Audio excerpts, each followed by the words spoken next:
Try to see it my way. Do I have to keep on talking till I can go on? While you see it your way, run the risk of knowing that our love may soon be gone. Okay, Cap arrived in California, and he's okay, and he's met Newt and Manga, and he's down there. And I hope they're having a good time. Recipe Addict asked me about how I could be a Christian and a Kabbalist. Well, for one thing, let me explain that I'm not a fundamentalist Christian. I have never been. I was baptized in a Baptist church when I was 9 years old, and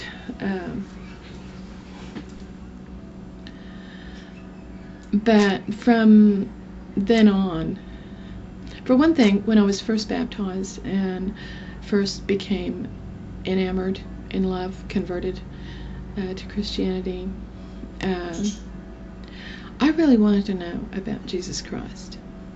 You know, I was enthralled. But I found that fundamentalist churches and Southern Protestants and things like that,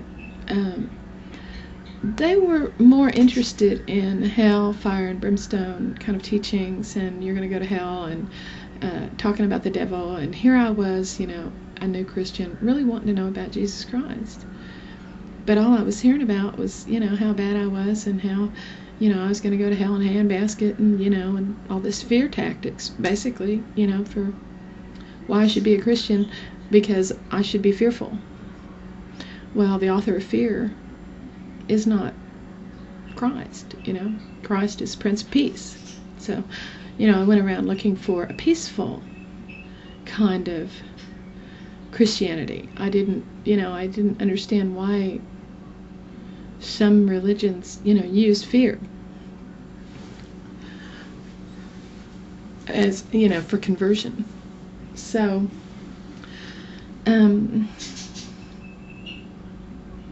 so then in my exploration, I came across a lot of things, you know. And one thing I have to point out is that I am a great believer that the God that I worship is the God of the universe, and I shouldn't fear anything that is part of the universe because God created it. You know, I shouldn't live my life in fear of, oh, I'm going to go to hell because I said fuck, or I'm going to go to hell because, gee, I think that guy's got a nice butt. You know, that seems ridiculous. And it's, if you think about it, most of that fear is caused by man-made dogma. Has nothing whatsoever to do with what Christ taught, you know, if you read. So the first suggestion I have for anyone who is a new Christian or is thinking about Christianity is to wipe all the religious garbage out of your head. All the preconceived notions, all the crap and training, indoctrination, whatever, and then open the Bible and read the 4 Gospels. Don't read any of the letters. Don't read any of Paul's letters. Don't read any of the Old Testament. Just read the 4 Gospels. And then there's a book by there's a book by C.S. Lewis called Mere Christianity, and it's an apologetics book, of course, you know, but it gives a really good explanation and detailed explanation of what Christianity really is for those people. And it's apologetics, so, you know, it's for those people who are cynical and, you know, skeptics and all that. It tells, you know, it in bare bones, you know, what it's all about. So then once you've done that and you've decided, yes, I'm still Christian, then seek Christ. And what you do is you just give your life over and say, you know, I'm gonna let you guide me. And I'm not going to really listen to, people who are wagging their finger at me and saying, you can't do that because, oh my God, that's not Christian. Why is it not Christian? Where did Christ say, gee, you can't study other things like Zen. You can't get any peace out of that because, you'll go to hell for that. I don't fear hell. I don't fear dying. I don't fear death. And the Kabbalah is a way of understanding the universe. And I don't think God has anything. I don't think God has any problem with that. If he did, all scientists would be struck dead by lightning. I don't see any disagreement with, if I was said, well, I'm studying the science of the universe. And nobody would say, well, that's not very Christian of you, is it? Excuse me? Knowledge is a good thing.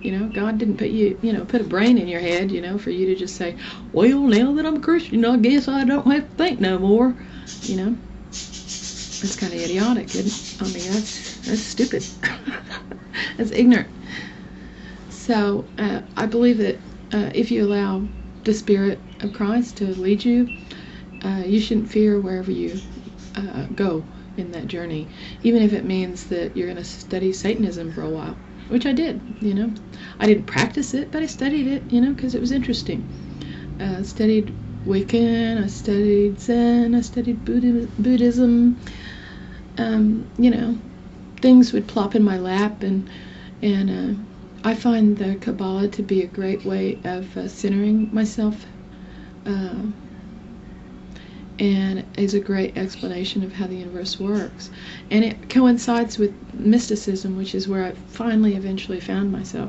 I went into Orthodox Christianity, and from there started studying some of the ancient mystics, and starting with John, and working into Saint Bonaventure,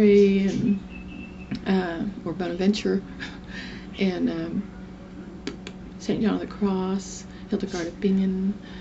And so I don't think that you park your brain at the door when you become a Christian, and I don't believe that God should be put in a box and said, if you don't do this, that, and the other thing, then, you're going to go to hell. The devil's going to come get you. I don't believe that. So I hope that answers your question. And I don't really, if you want to point out a chapter and verse where Christ told me that is forbidden, then, have at it. I haven't ever found it. And that's it. That's the explanation for you, RecipeAddict.